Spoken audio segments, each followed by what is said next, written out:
नमस्कार, मैं प्रियंका और आप देख रहे हैं इंडिया पब्लिक खबर।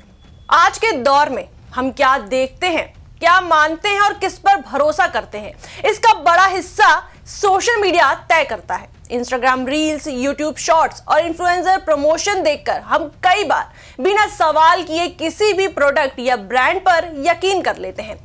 100% नेचुरल, केमिकल फ्री, डॉक्टर द्वारा प्रमाणित जैसे शब्द हमें तुरंत आकर्षित करते हैं। लेकिन क्या रील में दिखने वाली हर चमकती चीज सच होती है? शार्क टैंक इंडिया सीजन 5 के एक हालिया एपिसोड ने इसी सवाल का सीधा और कड़ा जवाब दिया है। दरअसल 5 जनवरी 2026 से शुरू हुए शार्क टैंक इंडिया सीजन 5 का यह एपिसोड इन दिनों सोशल मीडिया पर जमकर चर्चा में है। और वजह कोई बड़ी डील नहीं, बल्कि एक ऐसा पिच सेशन रहा जब बड़े बड़े दावे, शानदार प्रेजेंटेशन और मोटी वैल्यूएशन के बावजूद एक वेलनेस ब्रांड को पूरी तरह से रिजेक्ट कर दिया गया। वहीं ये सिर्फ एक स्टार्टअप की असफलता की कहानी नहीं थी, बल्कि कंज्यूमर ट्रस्ट, ईमानदार ब्रांडिंग और जिम्मेदार निवेश पर एक मजबूत संदेश था। आइए जानते हैं कि पूरा मामला है क्या। दरअसल खुद को डॉक्टर बताने वाले एक नेचुरोपैथ उर्फ अरोमा थेरेपी स्पेशलिस्ट उर्फ सोशल मीडिया इन्फ्लुएंसर उर्फ बिजनेसमैन का शार्क टैंक इंडिया के मंच पर भांडा बुरी तरह फूट गया।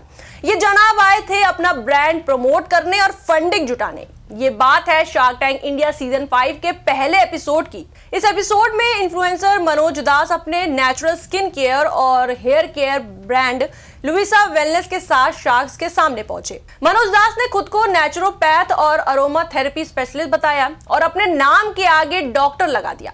बस यहीं से मामला बिगड़ गया। वेलनेस और हेल्थ सेक्टर में डॉक्टर टैग अपने आप में एक बड़ा भरोसा पैदा करता है। पहली नजर में सब कुछ इतना स्मूथ लगा कि किसी को अंदाजा नहीं था कि कुछ ही मिनटों में ये पिच पूरी तरह पलटने वाली है। जैसे ही शार्क्स ने सवाल पूछने शुरू किए, कहानी में पहला ट्विस्ट आया। शार्क्स ने मनोज दास से उनकी मेडिकल क्वालिफिकेशन को लेकर सवाल किया। यहीं पर सच्चाई सामने आई। मनोज दास के पास कोई मेडिकल डिग्री नहीं थी, यानी वे डॉक्टर नहीं थे, लेकिन ब्रांडिंग और मार्केटिंग में खुद को डॉक्टर की तरह पेश कर रहे थे। ये सुनते ही पैनल का माहौल बदल गया। सोचिए अगर टीवी शो में ये सवाल ना उठता तो आम ग्राहक क्या सोचता? वह यही मानता कि कोई मेडिकल एक्सपर्ट इन प्रोडक्ट्स को बना रहा है। यहीं से भरोसे की नींव हिलने लगी। इसके बाद शार्क्स ने प्रोडक्ट्स की कंपोजिशन पर सवाल किए। लुइसा वेलनेस के प्रोडक्ट्स को केमिकल फ्री बताया जा रहा था, लेकिन जब डिटेल में चर्चा हुई तो सामने आया कि प्रोडक्ट्स में केमिकल मौजूद थे। यह सुनकर निवेशकों की चिंता और बढ़ गई। आज के समय में केमिकल फ्री एक पॉपुलर मार्केटिंग टर्म है। लोग खास तौर पर स्किन केयर और वेलनेस प्रोडक्ट्स में इससे बहुत प्रभावित होते हैं। लेकिन अगर ये दावा ही गलत निकले तो सवाल सिर्फ बिजनेस का नहीं, बल्कि ग्राहकों की सेहत और भरोसे का बन जाता है।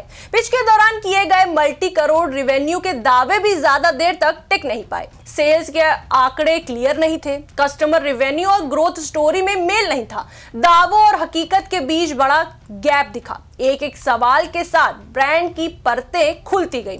जो पिच शुरुआत में चमकदार लग रही थी, वही धीरे धीरे कमजोर पड़ती गई। इस पूरे पिच सेशन का सबसे चर्चित पल तब आया जब मिनिमलिस्ट के को-फाउंडर और इन्वेस्टर मोहित यादव ने खुलकर अपनी बात रखी। उन्होंने साफ शब्दों में कहा, अब यूजर्स की इनसिक्योरिटी पर क्लिकबेट कंटेंट बना रहे हैं, नॉन साइंटिफिक प्रोडक्ट बेच रहे हैं, मतलब ये तो फ्रॉड है।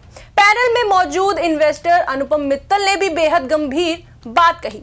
उन्होंने कहा कि इस तरह के गलत दावे और भ्रामक ब्रांडिंग कानूनी मुश्किलें खड़ा कर सकती है। उन्होंने साफ संकेत दिया कि डॉक्टर टैग का गलत इस्तेमाल, हेल्थ से जुड़े झूठे दावे, कंज्यूमर को गुमराह करने वाली मार्केटिंग, ये सब मजाक नहीं है। इस तरह के मामलों में ब्रांड पर भारी जुर्माना और लीगल एक्शन भी हो सकता है। आमतौर पर शार्क टैंक इंडिया में भले ही डील ना हो, लेकिन अंत में निवेशक शुभकामनाएं जरूर देते हैं। इस पिच में ऐसा भी कुछ नहीं हुआ। ना कोई डील, ना कोई हैंडशेक, ना कोई मोटिवेशनल लाइन, सीधा और साफ संदेश था। इस तरह की ब्रांडिंग और गलत दावों को बर्दाश्त नहीं किया जा सकता। वहीं इस एपिसोड के बाद लिंक्डइन और एक्स पर लोगों की प्रतिक्रियाओं की बाढ़ आ गई।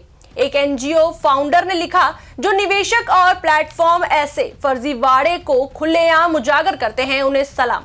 वहीं एक्स पर एक यूजर ने लिखा, शुक्रिया शार्क टैंक, इस एक्सपोज के लिए। वहीं कई प्रोफेशनल्स ने इस एपिसोड को आई ओपनर बताया। लोगों का कहना था कि ये सिर्फ एक स्टार्टअप का फेल नहीं था, बल्कि पूरे डिजिटल मार्केटिंग सिस्टम पर सवाल है। एक यूजर ने बहुत सटीक बात लिखी, वायरल रील्स, इन्फ्लुएंसर प्रमोशन और बड़े बड़े दावे किसी ब्रांड को ऊपर जरूर ले जा सकते हैं, लेकिन जब प्रोडक्ट और सच्चाई खोखली हो तो 15 मिनट की पूछताछ सब कुछ उजागर कर देती है। ये लाइन इस पूरे एपिसोड का सार बन गई। यह एपिसोड इसलिए खास नहीं था कि कोई रिकॉर्ड डील हुई हो, बल्कि इसलिए खास था क्योंकि इसमें कंज्यूमर ट्रस्ट के पक्ष में स्टैंड लिया गया, गलत दावों पर खुलकर सवाल उठाए, निवेशकों की जिम्मेदारी को दिखाया और यह बताया कि हर चमकती चीज सोना नहीं होती।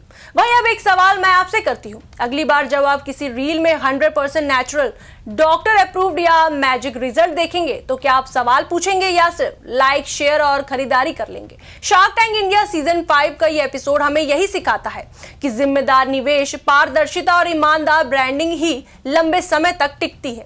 शायद यही वजह है कि इस बार नो डील भी लोगों को बिल्कुल सही लगी।